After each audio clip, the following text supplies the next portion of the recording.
Just gonna give you the.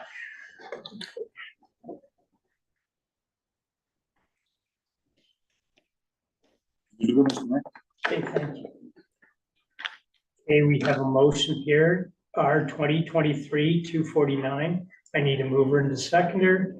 Okay, Counselor M, Counselor Foot. R 2023-249, moved by Counselor Yam, seconded by Counselor Foot, that we resume to an open public meeting at 7:27 p.m. All in favor? Carried. I thank you. Did you put the closed session? The white one. Yeah. Oh, Okay. So now we move on to correspondence.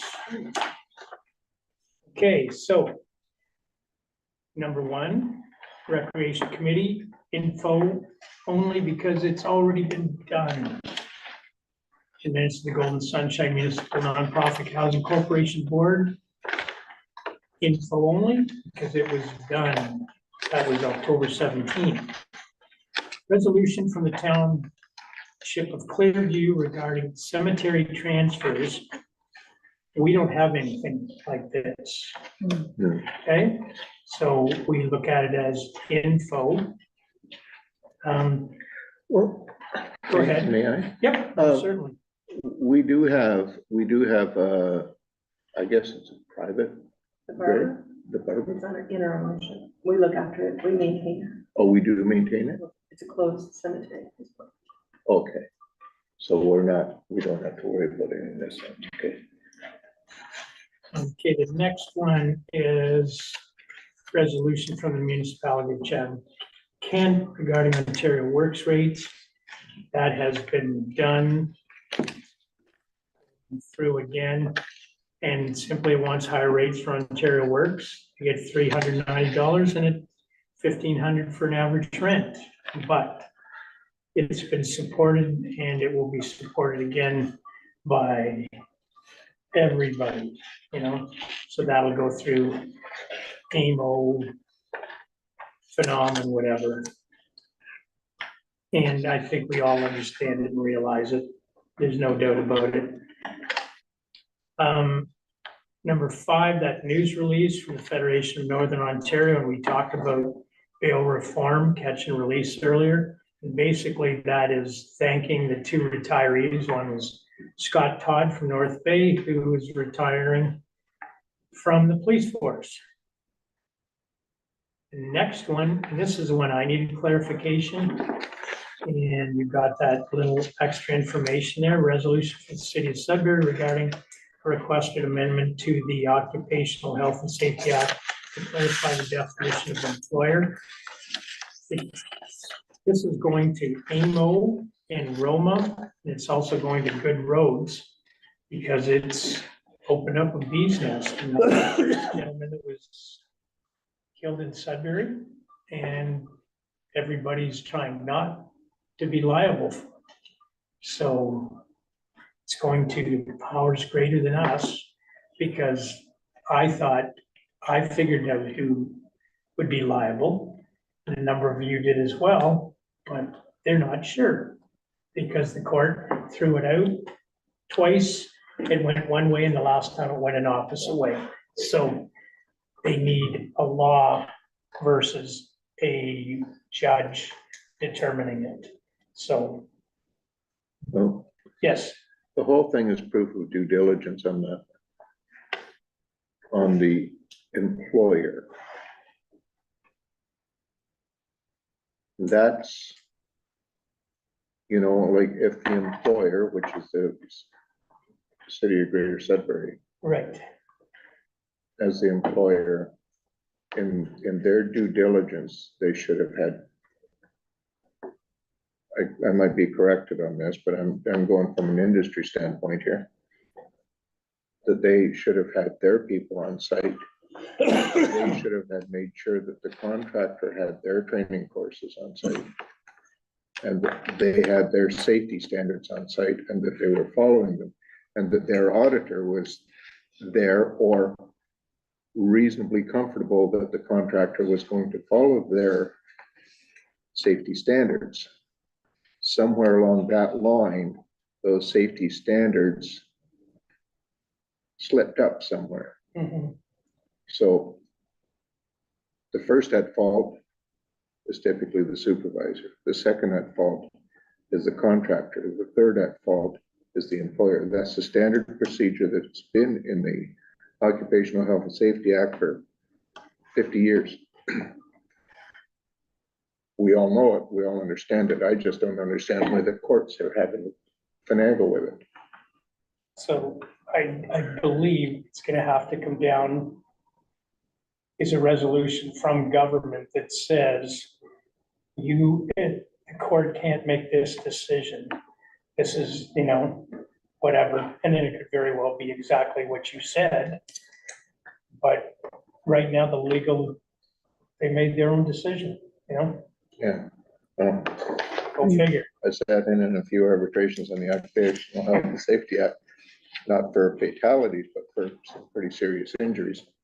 And the outcome is the outcome. And this And will this be is the it. same outcome. It is. Yeah, MTO, there's an inspector on every job, because they don't That's do why, any that's called due construction, they diligence. hire everything. And that's your specific, that's your specialty, and you're in charge of. the Pipelines do the same thing. Industry does the same Yeah. thing. The municipality is a corporation, that's an industry.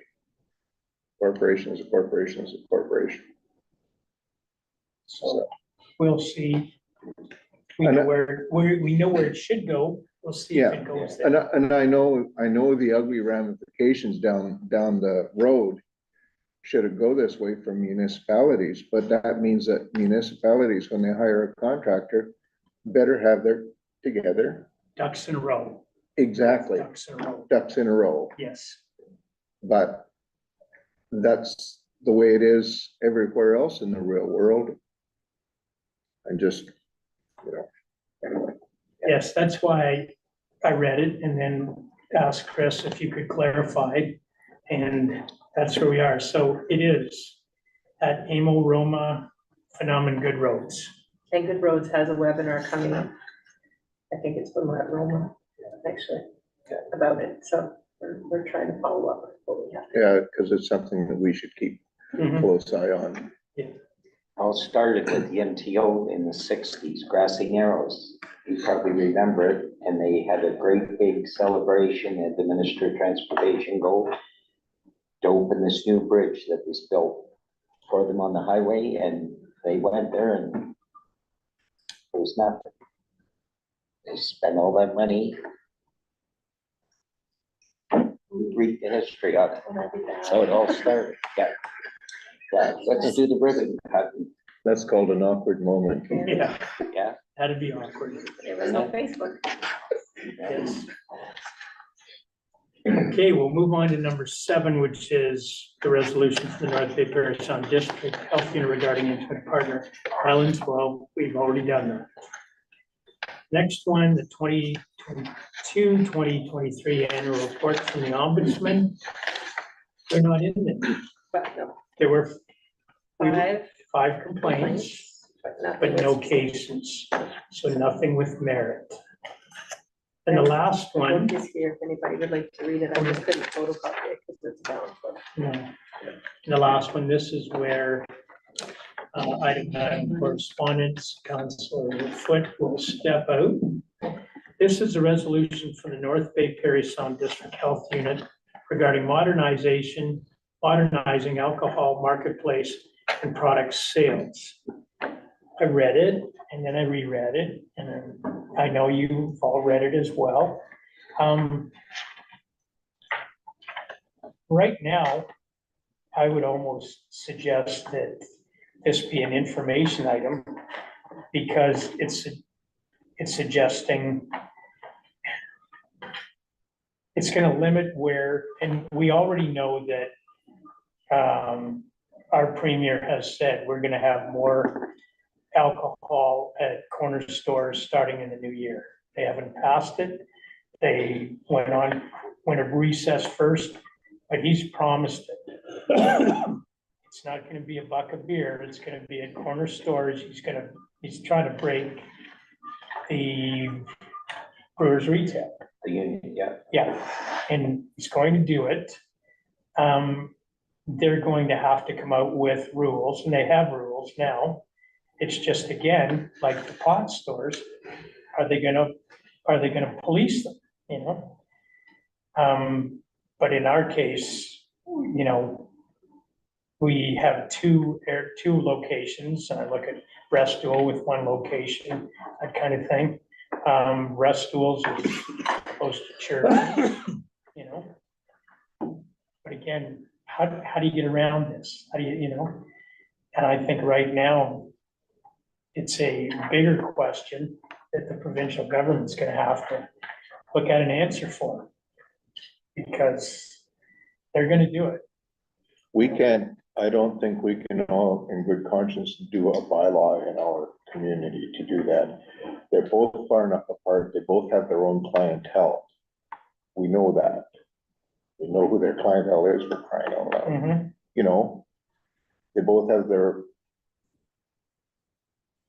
I don't think it in no way affects us. No, and even the points they made about near schools. Well, if you're operating a good business, you're not gonna sell it to somebody in an elementary school or a high school. I mean, if Well, you're even- doing your job, it shouldn't happen, you know? Well, the proximity to the school is what, half a mile?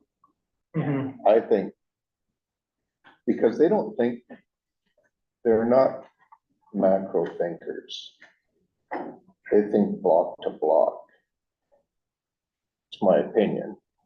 But when they think, okay, it's here and on the other end of the block or halfway down the block, there's a liquor store, a school or something like that.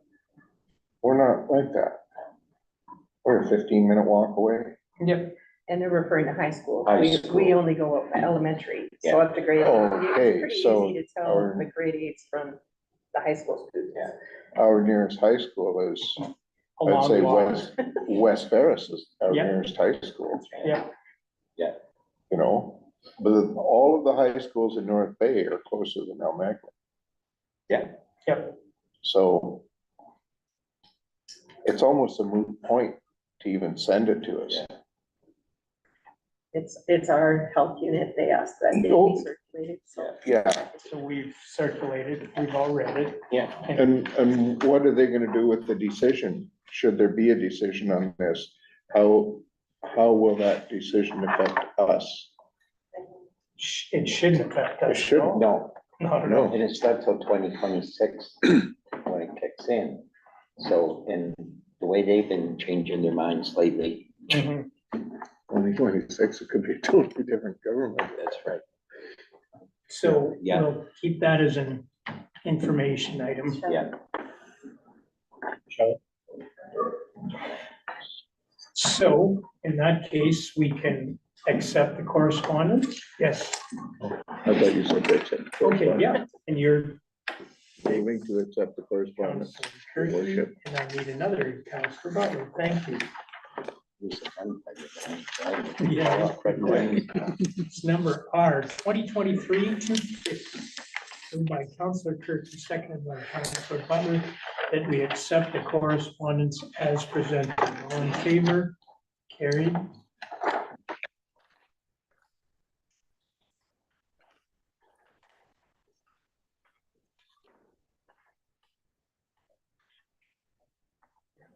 Okay, statement of accounts. We all notice a couple of the big ones this month. As in the school boards. School board, final. Okay, so I'll get a mover and seconder, and then if there's any questions, okay, Counselor Foot and Counselor M, thank you. I'll read it and then I'll ask for comments or questions. Number R 2023-251, moved by Counselor Foot, seconded by Counselor Yam, that the statement of accounts dated December 4th, 6th, 7th, 9th, 12th, and 15th, 2023, totaling $281,078.84 be approved. Comments, questions? More legal fees. Yeah, did you see the one for the rock? Yeah, I just need to put that out there, that this costs us money, Yeah. you know? well, this is Every time. the second one too. So we discussed that. We'll go there right now. Yes, so, yes, Just as an update from the budget. Our legal fees, this year we dealt with the OLT hearing for the trailers, as well as the rock and some other smaller legal issues. Our legal budget was 10,000, we only spent 13,800. So we're over a little bit, but considering the items that came up that weren't expected. And planning, we had budgeted 15 for the OLT hearing, and it went at 17,900, so a little bit over, but again, not shockingly. So I think we've done well considering the large items that we've had to deal with this year. Yeah, because it's been a busy legal yes, it year. has been a busy legal year. Indeed, it has. And as we go out of 2023, we hope 2024 isn't as busy as we go in. So, the statement of accounts, all in favor? Carried.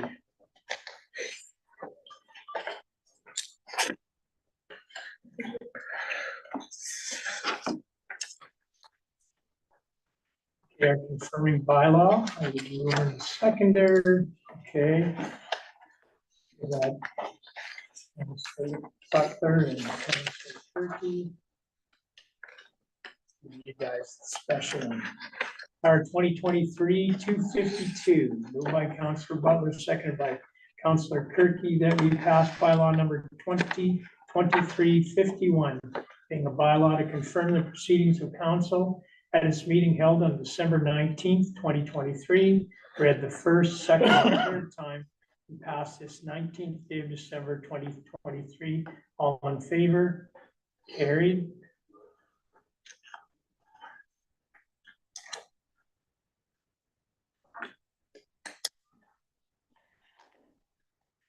And Councillor Foote and Councillor M.